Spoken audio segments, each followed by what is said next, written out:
네, 안녕하세요. 오늘의 목카 김한영입니다. 오늘은 여러분들이 관심 있으실지 모르겠는데 렉스턴 스포츠칸의 페이스리프트 모델을 보여드리려고 합니다. 사실 어지간하면 그냥 넘어가려고 했어. 근데 이거는 사진이 너무 잘 나왔고 스포츠칸이 이렇게 생겼을 거라고는 생각 못했어요. 이 느낌이라면 이건 한번 보여드려야 되겠다 라고 생각해서 보내드리도록 하겠습니다. 한번 보시죠. 공장에서 이걸 찍은 게 아니고 그냥 그림이겠죠? 아무리 봐도 이건 그림인 것 같다. 상상도를 저희 독자님이 그려서 보내주셨습니다. 유출되거나 이런 건 아닌 것 같아요. 저희 독자님들이 보안을 어기거나 그런 사람들이 아니잖아요. 아닐 것이다 라는 생각이 들지만 보여드리면 저희 PD님은 아직 못 보셨죠? 이거예요, 이거. 이게 그림이라고요? 그림 같지 않아요? 처음에 딱 보고서 느낌은 와! 하는 느낌을 받았습니다. 저는 그런 느낌이 들더라고요. 이제 드디어 쌍용차가 자리를 잡았구나. 어떻게 차를 디자인해야 되는지를 어느 정도 알았구나. 임팩트를 확실히 주는구나. 이런 느낌이 들었고, 그리고 쌍용차가 패밀리룩에 너무나 목숨을 건 나머지 약간 패밀리룩 때문에 어려움을 겪게 된 회사잖아요.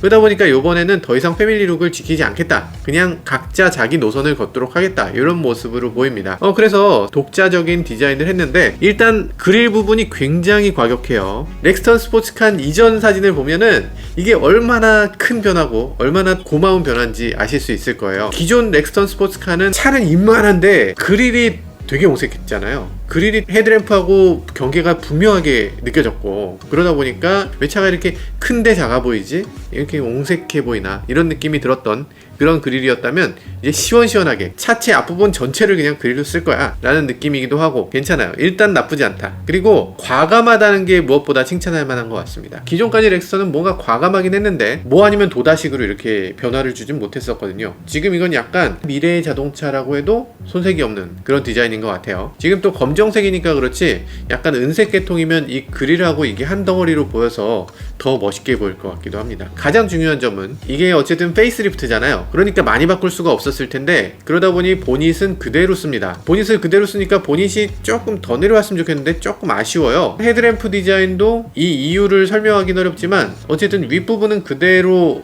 살리면서 아랫부분의 형상을 바꿔서 완전한 변화를 일으키고 있어요. 기존에는 큰 변화로 느껴지진 않았잖아요. 페이스리프트라면 그냥 어느 정도 변화였는데 이번 렉스턴 스포츠칸은 그냥 아예 신차가 나온 것 같은, 전면을 봐서 전에 있던 렉스턴 스포츠칸을 떠올릴 수 있는 부분은 전혀 없는 것 같아요. 완전히 새로운 차 같이 보입니다. 쌍용 엠블럼만 없으면 좋을 것 같은데 이 칸 글씨가 여기 있는 것도 전체적으로 그냥 이만하게 들어가도 될 것 같은데, 포드도 F150 랩터로 가면 글씨가 전면에 이렇게 빡 들어가고 엠블럼이 없잖아요. 그런 식으로 가도 될 것 같아요. 그냥 칸 이렇게만 하고 아예 엠블럼을 빼버렸어도 괜찮지 않았을까 하는 생각이 들긴 하는데 뭐 디자이너들 나름대로 고충이 있겠죠. 제가 이렇게 말씀드리는 게 꼭 진짜 차 사진을 보고서 말씀드리는 것 같은데 그건 아니고 이건 그림이니까 양산됐는데 이게 아니더라도 개념치 않으셨으면 좋겠어요.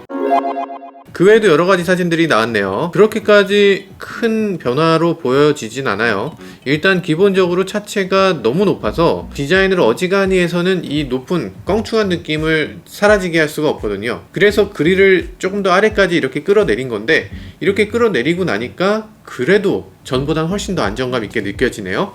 어쨌든 지금 봤을 때 정면 디자인은 굉장히 큰 변화 있는 게 아주 흥미진진합니다. 그렇지만 정면에다 너무 집중한 것 같아요. 측면의 디자인은 바뀐 게 전혀 없는 것 같고, 자동차 회사가 바꾸기 쉬운 부분이 있어요. 회사가 어려우면 어떻게 해야 되느냐, 자기가 철판을 찍어서 만드는 부분, 이 부분은 못 고치는 거고요. 철판을 찍지 않는 부분, 범퍼, 헤드램프, 테일램프, 그 안에 그래픽 이런 것들은 얼마든지 바꿀 수 있는 거죠. 부품회사는 상대적으로 사정이 더 좋으니까, 그러니까 부품회사에 이거 좀 바꿔오세요 라든가 부품회사가 알아서 요거 바꿔올게요 라고 한다거나 이런 것들은 얼마든지 할 수 있는 거죠.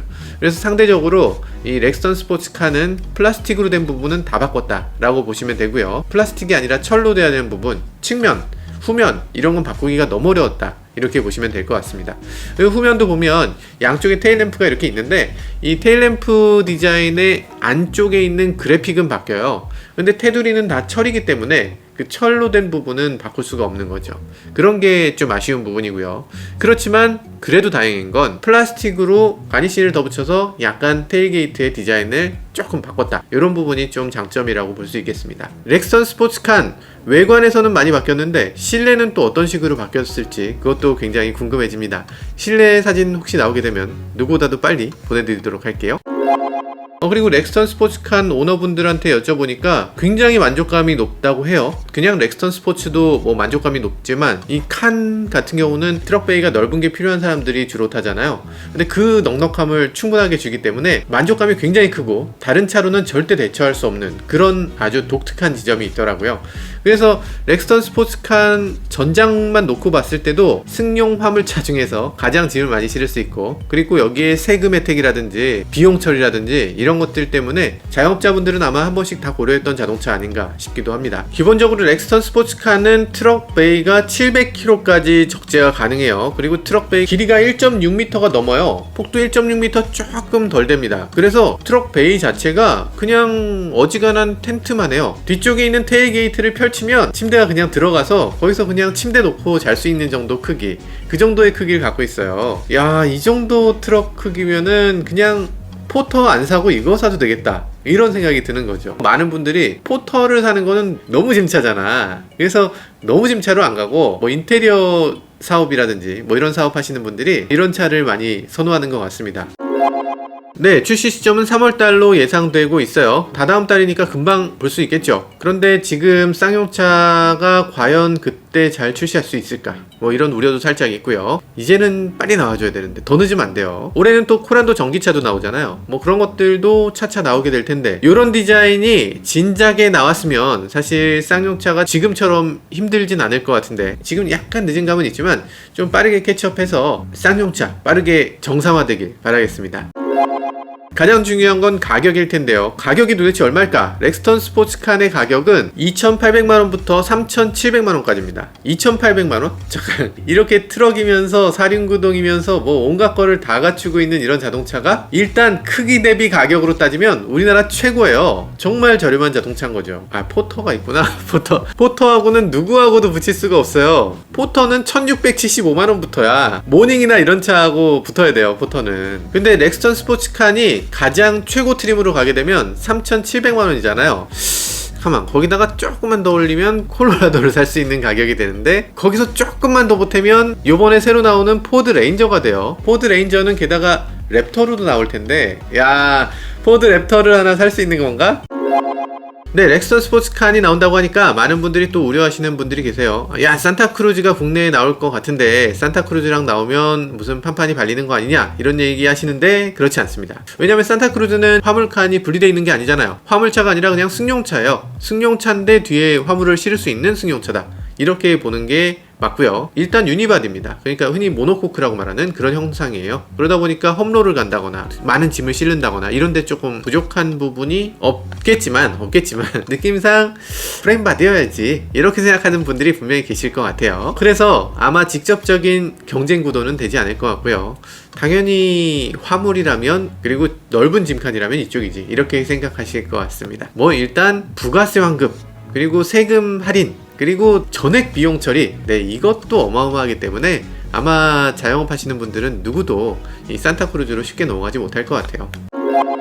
네, 그렇습니다. 지금 보면 승용 시장만 치열한 게 아니에요. 트럭 시장도 굉장히 치열합니다. 그리고 다양한 차종들이 있고요. 여러분들이 그냥 한두 개 차종만 볼 게 아니라 여러 다양한 차종들을 비교해 볼 필요가 있는 것 같아요. 쌍용차가 지금까지 트럭이라는 하나의 장르를 지금 꾸준히 입하고 있는데, 지금 그 끝판왕 같다는 생각도 듭니다. 정말 우리나라 소비자들이 원하는 것들 많이 적용해 줬고요. 그리고 디자인에서도 이제는 손색이 없기 때문에 앞으로 다양한 사람들이 즐겨 찾을 만한 그런 자동차가 될 것 같습니다. 지금까지 저는 모카 김한용이었습니다. 감사합니다. 그렇지. 아, 코란도 전기차는 사실 특별하게 볼만한 점이 있죠. 코란도 전기차 같은 급의 자동차가 전기차로 나온 적이 없어요. 코나, 리로 EV 이런 것들이 전기차로 많이 나왔잖아요. 투싼, 스포티지 이런 차는 또 전기차로 나온 적이 없어요. 지나치게 효율성에다가만 포커싱을 맞추다 보니까 그거 말고 사람들이 주로 타는 영역, 거기에는 이상하게 전기차가 없었던 거죠. 코란도가 그나마 이런 세그먼트에서 처음으로 전기차로 나온다고 하니까 전기차는 사고 싶은데 작은 차는 싫어, 이런 분들에게 아주 좋은 선택이 될 수 있을 것 같네요. 사실 코란도 같은 차 전기차도 괜찮지만 쌍용차가 조금 미친 척하고 렉스턴 같은 차를 전기차로 내놔도 괜찮을 것 같아요. 배터리 프레임 이러면서 막 이렇게 만들어내면 전 세계 사람들이 막 와 기발하다 이럴 것 같은데, 프레임 바디에 대한 그 로망 같은 거, 그거 너무 아쉽게 생각하는 분들 많잖아요. 프레임 바디 만드는 회사는 어디 있냐? 우리밖에 없지. 그걸 우린 배터리로 바꿨단다. 기발하지? 야, 그 얼마나 기발해. 그러니까 그런 식으로 만들었어야 되는데, 쌍용차가 가진 그런 강점, 그런 것들을 계속 전기차 시대로 이어가려는 그런 아이디어 좀 만들어주면 안 됩니까? 너무 안타까운 것 같아요.